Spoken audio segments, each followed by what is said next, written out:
Bien, quiero que me preste atención a lo siguiente, porque de alguna manera toda esta información puede que se mantenga oculta. En cierto punto, hay que pensar que tal vez todo lo que parece, si es cierto en el sentido de que Elohim no es Dios, no es un Dios, digamos, entonces viene la pregunta, ¿por qué está oculto? ¿O realmente está oculto esto? ¿O a medias? ¿O estamos equivocados?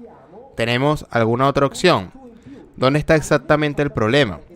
Bueno, creo que este ocultamiento, porque las altas jerarquías saben, las otras jerarquías de la iglesia, obviamente, saben estas cosas, porque se entiende que si se dice, según nuestra tradición, si se dice que la Biblia no habla de Dios, pues muchas personas fracasan en todo porque no pueden o no quieren distinguir entre la posible realidad de la existencia de Dios y lo que está escrito en ese libro de lo que se habla sobre ese Dios, dado que ese libro fue tomado como base para hablar de Dios.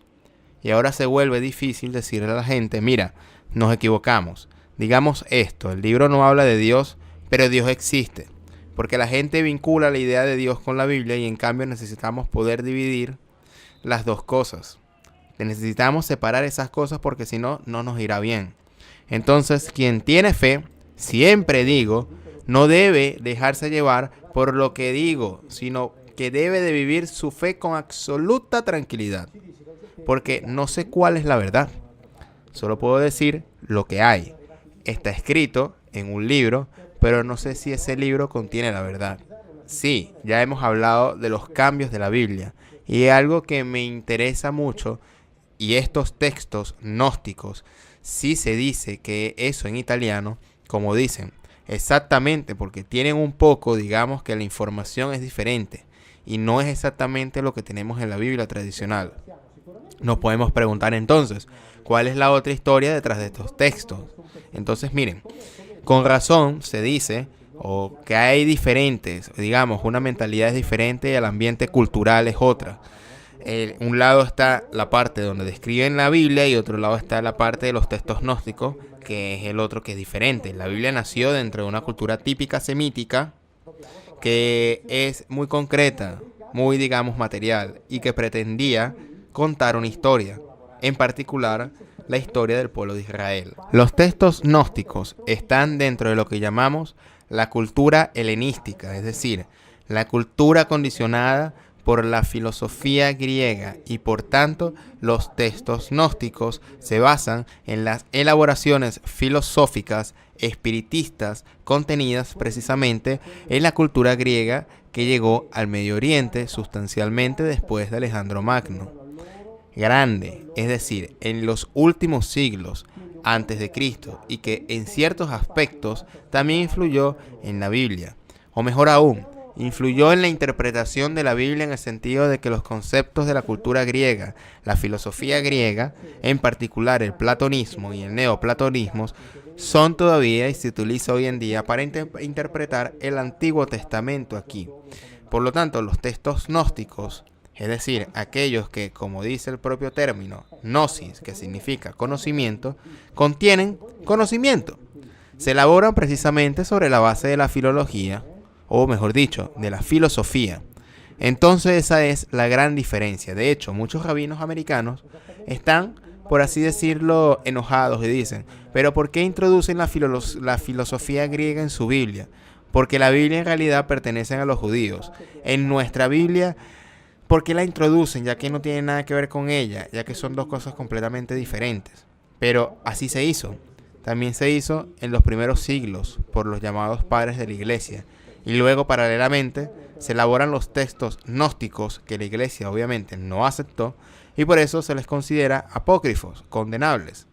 Textos que establecen que los textos son cánones, pero estos también se aplican en textos del Antiguo Testamento, en el sentido de que en el Antiguo Testamento los católicos deben creer que son verdaderos, por así decirlo, inspirados por Dios, más de unos 40 libros. Para los judíos hay poco más de 40, o mejor dicho, poco más de 20. Para los católicos 40, para los judíos unos 20. Para los cristianos coptos de los mismos libros que los judíos, hay unos libros mayores que los judíos. ¿Ok? con respecto a estos mismos judíos, es decir, unos 20, 25, unos 30. Considérese verdadero ni para los judíos ni para los católicos. Los protestantes siguen el canon, es decir, los libros sean juzgados como verdaderos por los judíos. Y por eso decimos que las diversas religiones han establecido, cada una por su cuenta, qué libros se deben creer como verdaderos. También hay este tipo de historias en el Mahabharata. Por ejemplo, no sé si también existe en el Corán, pero se ha introducido, y nos preguntamos, ¿se ha introducido alguna vez estos otros textos y se dicen sobre este tema? Con respecto a eso, con textos como el Mahabharata, los Vedas, los Puranas, el Vendata, el Rig Veda, la discusión que doy es muy fácil. En el sentido, fíjense, en el sentido de que los conceptos que presento derivados de la Biblia, estábamos hablando del libro de Ezequiel antes, están mucho más difundidos, mucho más detallados y absolutamente aceptados como normales. Es decir, para ellos es así, para esa cultura oriental. Los dioses peleaban entre sí exactamente como en la Biblia los Elohim peleaban entre sí para conquistar territorios. Yahvé lo hace en toda la Biblia, en el sentido de que debe pelear para conquistar los llamados o la llamada tierra prometida. Y en textos precisamente como el Mahabharata, que entre otras cosas es un texto enorme porque es como la Ilíada y la Odisea juntas multiplicada por 20, es decir, en resumen, un texto verdaderamente gigantesco. Esto es absolutamente normal allí. Entonces a nadie se le ocurre cuestionar ese tipo de historias. Es decir, el hecho de que allí los dioses se llaman devas, nadie cuestiona el hecho de que los devas intervinieron sobre la humanidad, fabricaron la humanidad, lucharon entre sí por el poder sobre la humanidad. Porque el poder sobre los territorios, y por lo tanto hablar de esto es mucho más fácil aquí en Occidente. Es mucho más difícil porque claramente hemos sido educados para pensar de manera diferente a la Biblia. Por lo tanto, fuimos creados o a su vez fabricados. Y esto tiene un propósito. Dado que la Biblia, especialmente el Génesis, como dicen los rabinos, no es un libro sagrado originalmente escrito por autores judíos, sino que es esencialmente una copia reelaborada de los textos escritos por los sumerios, está claramente escrito allí, pero también está tomado de la Biblia, que fuimos creados, por así decirlo, para trabajar para ellos. Es decir, trabajaron muy duro, especialmente en la jerarquía.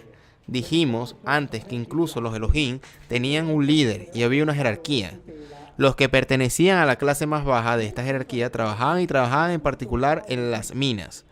En cierto momento decidieron poner a alguien que trabajara para ellos. Y uno de ellos, que se llama Enki, que es uno de los dos hijos del gran líder, y el gran líder se llama Anu, que tiene lo mismo, que tiene una lengua sumeria, el mismo significado de león en lengua hebrea, es decir, el que está arriba, es decir, el líder, el de los dos hijos, dijo: pero si queremos, ya hay aquí en la tierra alguien que puede trabajar para nosotros.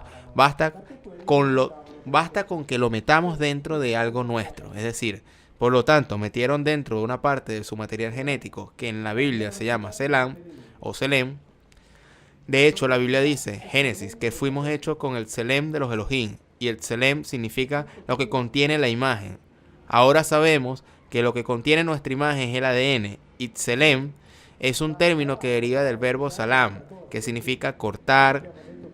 Y es decir, fuimos hechos, dice la Biblia, con el Selem de los Elohim. O sea, con ese algo que contiene la imagen, la huella de los Elohim. Y que fue cortado. O sea, fue tomado y puesto dentro de lo que conocemos. Como nació el Homo erectus o el Homo habilis. Y así apareció el Homo sapiens. Una cosa para mí también es que pienso en esto, y esto nuevamente, si esto es cierto, hace más o menos 2000, 3000 años, entonces ¿a dónde estar o dónde podemos aliarnos ahora? Y en la Biblia solo queda claro que tenían conocimientos, poderes y herramientas muy superiores a los de los hombres. Y ahí queda. Así que ahí me quedo, porque no quiero inventar. Es decir, no quiero trabajar con imaginaciones, pero tampoco quiero encargar de la pregunta y luego digamos, sí, pretendemos, como dije antes, de este hecho, con razón dice, si es verdad. Porque siempre sabemos o pensar así, como hipótesis. De lo contrario, nos convertimos en custodio de la verdad y nos volvemos dogmáticos, lo cual debemos evitar por completo. Debemos razonar con nuestra propia cabeza de forma independiente. Si es cierto que los antiguos nos contaban en esencia crónicas verdaderas, hay historias precisamente que se han mencionado como el Mahabharata, historia especialmente en Lejano Oriente y en resumen, es decir, de la religión hindú.